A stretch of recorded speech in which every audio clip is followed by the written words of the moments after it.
Frontline healthcare workers are saying more needs to be done to address supply shortages during the outbreak in Canada. Emergency room Dr. Melissa Yuan-Inness started a petition calling for the provincial and federal governments to act. She joins me now. Doctor, good morning. Thank you for being with us. Good morning. Thank you for having me. So what have you seen that has prompted you to put this call out for more personal protective wear? We started this petition weeks ago because we could see the problems across the world. So we didn't want to wait for it to be happening in Canada before we acted.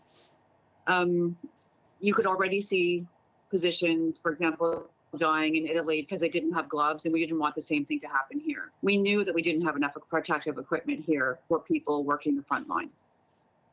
What's been the response?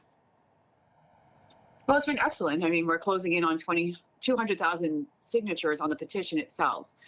For the response for how the politicians have been dealing with it, we're glad that Trudeau and other provincial leaders have moved towards trying to get us equipment. The problem is that we're not seeing it manifest on the ground, not only in our hospitals, but I'm concerned about our paramedics who don't have masks, and obviously our long-term care facilities.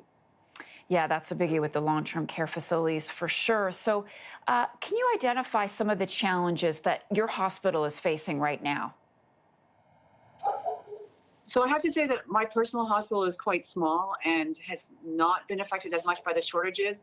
But, you know, we were told we're running out of the surgical masks, so just the regular blue droplet protection masks. We're running out of those. We've installed bins so we can try and reuse them. And we ran out of the masks with attached visors. And we're having to ask for donations and seeing what we can use in the community because we are running out of medical grade equipment.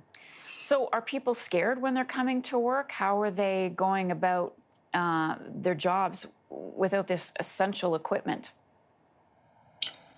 Everybody's a little bit different. So I have to say that in my particular hospital, people aren't afraid. Rural people are pretty tough.